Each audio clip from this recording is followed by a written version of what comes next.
What if Goku was raised bye wish के पिछले episode में हमने देखा कि गोकू बू के हाथों हार जाता है और वह बहुत ही ज़्यादा इंजर्ड हो जाता है। तो विश उसे लेकर वीरस प्लानिट में आ जाता है, जहां वो बहुत ही निराश होता है क्योंकि उसकी बदौलत अब कई प्लानिट तबाह होने वाले हैं बू के हाथों। और इसी ग्रज को लेकर वह थोड़ी वक्त के लिए सो जाता है। तभी उसे सपने में उसकी माँ और उसके पिताजी देखते हैं, जिसे देख उसके आंखों में आंसू होते हैं, सिर्फ सपने में ही नहीं, इन रियल वर्ल्ड भी। तभी वह अपने आंखों से आंसू पोंछकर विश के पास जाता है।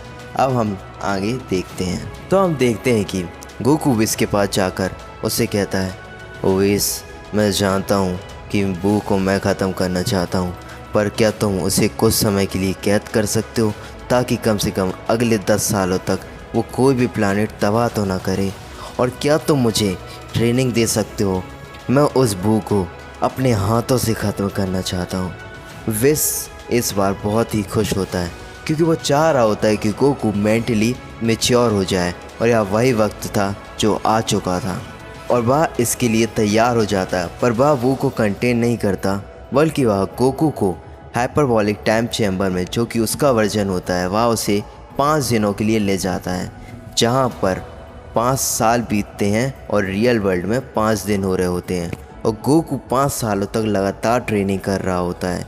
और दूसरी ओर बू ने इन 5 दिनों में काफ़ी प्लैनेट्स को तबाह किया था, पर वह बोर हो चुका था और उसे फिर गोकू की याद आती है क्योंकि उसने गोकू से ये बैटल किया होता, जो कि एक उसका स्ट्रॉन्ग अपोनेंट था, और वह उसकी तलाश में निकल जाता है। और हम देख रहे होते हैं कि गोकू और विश दोनों ही अब टाइम चैम्बर से बाहर आ रहे होते हैं। गोकू लॉजिकली तो 7 साल का होता है, पर अगर बायोलॉजिकली देखा जाए तो अब उसकी एज 12 साल की हो चुकी है, जो कि वेजिटा, रेडिट्स और ब्रोली की एज के बिल्कुल बराबर ही हो जाती है। और हम देखते हैं कि वह अभी भी सेम लुक में होता है, पर इस बार उसकी आंखों में फ्लेम बिल्कुल अलग ही होता है। तभी विश गोकू से कहता है, गोकू, तुम्हें जल्दी करना चाहिए, वरना तुम्हारे जो सैयन भाई हैं उनमें से कोई भी नहीं बचेगा। विश गोकू से इसलिए ऐसा कहता है क्योंकि बू गोकू की तलाश में अब जा रहा होता है अर्थ, जहां उसे सेम एनर्जी मिलती है जो कि आ रही होती है ब्रोली से, और वह जाने वाला था उनसे फाइट करने। तभी हम देखते हैं कि बू अर्थ में एंटर करता है और वह पहुंच जाता है साउथ पोल की ओर, जहां पर उसे एक फ्लैश दिख रहा होता है, जिसे वो देखने की कोशिश करता है, पर उसका इंटरेस्ट कहीं और ही होता है क्योंकि वह अभी कैकारोट को ढूंढने आया होता है। तभी उसे एक एनर्जी पिन पॉइंट होती दिखती जो कि ब्रोली से आ रही होती है। दूसरी ओर हम देखते हैं कि ब्रोली को एहसास हो जाता है कि एक स्ट्रॉन्ग अपोनेंट उसकी तरफ आने वाला है। तो वह वेजिटा, रेडिट्स और नापा से इस विषय में कहता है कि मुझे लगता है कोई हमारी तरफ आ रहा है, कोई बहुत ही स्ट्रॉन्ग। तभी रेडिट्स कहता है, हो सकता है आप कैकारोट हो। पर तभी वेजिटा को भी आप फील हो रहा होता, वह कहता है कि मुझे यहाँ प्योर एनर्जी नहीं लग रही है, इस बार कुछ डार्क है। तभी ब्रोली कहता है, मुझे भी यही लग रहा है, इस बार कोई डार्क एनर्जी है जो कि बहुत ही स्ट्रॉन्ग है। और तभी वह सुपर सायन में ट्रांसफॉर्मेशन ले लेता है ताकि वह उन्हें डिफेंड कर सके, पर यही उसके लिए खतरा साबित हो जाता है क्योंकि ब्रोली सुपर सायन में होता है, जो कि पावर बिल्कुल सेम एनर्जी होती है कैकारोट के। बू समझता है कि यह कैकारोट है, वह उसकी तरफ आने लगता है और वह उसके सामने आ जाता है। ब्रोली कोई भी समय वेस्ट नहीं करता है और वह उसे जाकर डायरेक्ट पंच करता है और उसका गला पकड़ के उसे थ्रो कर देता है। बू भी उसे यहाँ करने देता है क्योंकि वह उसकी एनर्जी को जानना चाह रहा होता है कि वह कितना पावरफुल है, पर वह थोड़ा नाराज़ होता है क्योंकि यहाँ कैकारोट नहीं होता है। तभी हम देखते हैं कि ब्रोली उस अपने ब्लास्ट से बू के चिथड़े उड़ा देता है, पर हम देखते हैं कि बू फिर से दोबारा से कलेक्ट हो जाता है और वह फिर से जैसा होता है वैसे ही बन जाता है। पर यह देखकर रेडिट्स, नप्पा और वेजिटा के होश उड़ जाते हैं। और तभी हम देखते हैं कि वहाँ पर आ जाते हैं कैकारोट और विश। और तभी विश कहता है, थैंक गॉड, अब तुम्हारे पांचों के पांचों सैयन दोस्त यहीं पर हैं और तुम अब उन्हें बचा सकते हो। तभी बू कैकारोट को देखता हो, कैकारोट बू को, और हम देखने वाले होते हैं कि किड बू और किड गोकू का बैटल फिर से शुरू होता है। तभी गोकू ब्रॉली को अप्रिशिएट करते हुए बोलता है कि हाँ, मैं तुम्हें एक रियल फाइटर की तरह देखता हूँ और तुम एक अपोनेंट बन सकते हो। तभी वह वेजिटा की तरफ भी देखता है और उसे समझ में आता है कि इस सैयन में भी पोटेंशियल बहुत हाई है।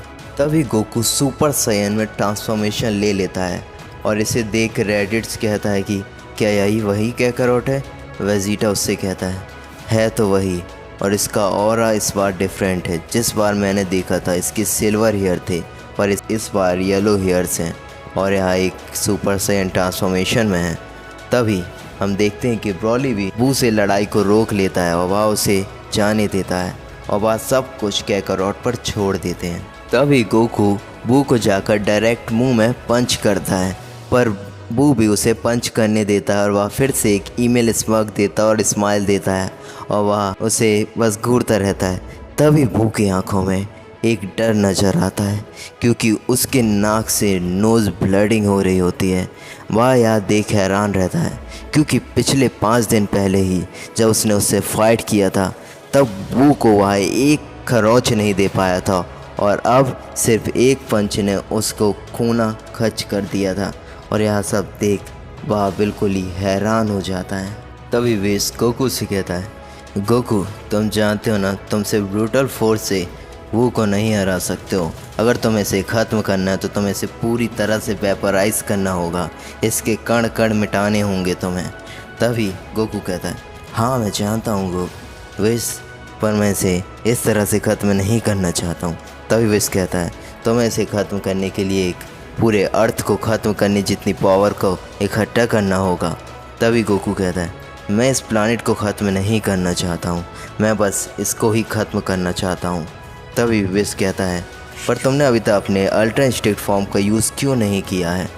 तभी गोकू कहता है, मैं एक सैयन रूट की तरफ से इसे हराना चाहता हूँ क्योंकि मेरे सैयन सेल्स भी चीख चीख कर इसे ख़त्म करने को कह रहे हैं। तभी विश कहता है, वेल डन सैयन, तुम एक सैयन तो हो ही, अब तुम एंजल की पावर को भी लैप्स करने लगे हो।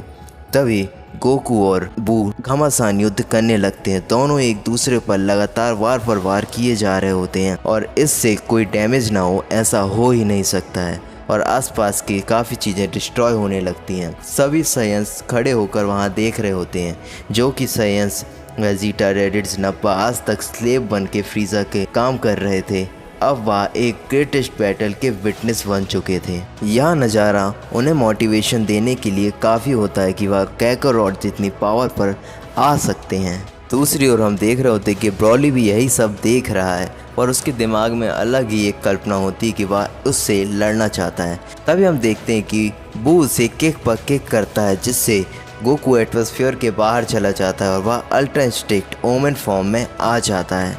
तभी वह बैटल ग्राउंड में वापस आता है पर उसे बू वहाँ नहीं मिलता है। वह कहता है, क्या वह भाग चुका? नहीं, वह भाग नहीं सकता है, वह कहीं ना कहीं कुछ प्लान कर रहा है। तभी गोकू अपने पावर लेवल को डाउन करके अपने सेंसेस को बढ़ाता है। वह पूरे ग्रह में चेक करता है कि बू कहाँ है, तो वह देखता है कि बू साउथ पोल में पहुँच चुका है। हम देखते हैं कि बू का मन फिर बदल जाता है और वह उस लाइट के पीछे चला जाता है जो कि उसने साउथ पोल में देखी थी, जो कि उसका इंटरेस्ट खींच रहा होता है। तभी गोकू भी वहाँ पर पहुँच जाता है।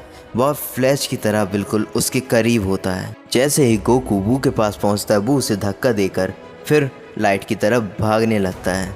पर इस बार गोकू की क्यूरियोसिटी बढ़ चुकी थी कि वह लाइट क्या है और दोनों ही एक साथ जाने लगते हैं। बू आगे होता है, गोकू बिल्कुल पीछे होता है और हम देखते हैं कि अचानक वह लाइट फिर गायब हो जाती है, जो कि बू का मन डिस्ट्रैक्ट कर देती है और वापस फाइट की तरफ ले आती है। और इस बार वह बैटल पर बिल्कुल ही ईविल तरह से फाइट करने का सोचता है। तभी हम देखते हैं कि गोकू भी इस बार बिल्कुल सीरियस होता है और वह उसे पंच करने के पहले अपने सुपर सायन स्टेट से सुपर सायन 2 स्टेट में चला जाता है और इस बार वह गोकू बू की गर्दन में एक किक करता है जिससे बू एटमॉस्फेयर के बाहर चला जाता है और गोकू इसे अच्छी अपॉर्चुनिटी मानकर वह अपने सुपर सायन 2 स्टेट में ही रहकर अल्ट्रा इंस्टिंक्ट फॉर्म को कॉल करता है। तो हम देखते हैं कि अल्ट्रा इंस्टिंक्ट और उसके सुपर सायन 2 फॉर्म के ऊपर होता है, जो कि आज तक उसने खुद नहीं किया था या उसका भी फर्स्ट टाइम होता है।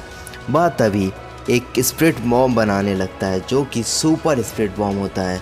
वह बहुत ही बड़ा होता है, जैसा कि वहाँ पर दूसरा सूरज निकल आया हो, और वह इसको बू की तरफ फेंक देता है जिससे बू वेपराइज हो जाता है। और यह सभी बैटल सयन देख रहे होते हैं क्योंकि विश वहाँ पर होता है जो कि अपने स्टाफ से उस बैटल को दिखा रहा होता है। सभी सयन खुश होते हैं क्योंकि बू वेपराइज हो चुका है। तभी विश कहता है मुझे यह पूरी तरह से नहीं लगता है। और हम देखते हैं कि बू गोकू के पूरे अटैक को एब्जॉर्ब कर लेता है, वह उसकी पूरी ताकत को निचोड़ के रख लेता है। गोकू देखता है और वह समझ जाता है कि अब इसे ख़त्म करना बहुत ही ज़रूरी है। और हम देखते हैं कि बू वही अटैक गोकू की तरफ फेंक देता है, पर गोकू इस बार वहाँ से नहीं हट सकता था क्योंकि अगर वह वहाँ से अटैक से हटता तो वह अर्थ को डिस्ट्रॉय कर देता, जो कि वह नहीं चाहता है। और इस बार वह पूरे अटैक को खुद पर लेता है, और जैसे ही वह अटैक गोकू से टकराता है वहाँ पर धुआं ही धुआं हो जाता है। और जैसे ही धुआं हटता है तो हम देखते हैं ना वहाँ पर गोकू है ना वहाँ पर कोई अटैक जैसा स्प्रिट बॉम्ब है। यह देख वेजिटा कहता है कैकारोट कहाँ गया, क्या उसने कैकारोट को ख़त्म कर दिया। तभी ब्रॉली ऊपर सन की ओर देख रहा होता है।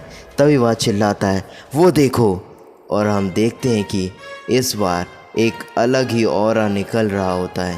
गोकू अपने न्यू फॉर्म में होता है जो कि मास्टर्ड अल्ट्रा इंस्टिंक्ट होता है, और वह फॉर्म बिल्कुल ही बू को सरपास कर जाता है। बू के पास कोई भी चांस नहीं होता इस बार कि वह इस फॉर्म के विपरीत जा सके। तो आपको क्या लगता है, क्या बू सरवाइव कर पाएगा? क्या गोकू उसे चांस देगा या फिर गोकू उसे हमेशा के लिए ख़त्म कर देगा और उसका नेक्स्ट अपोनेंट वीरस होने वाला है या फिर कोई और? इस सीरीज़ को देखते रहिए और हमारे चैनल को सब्सक्राइब करिए।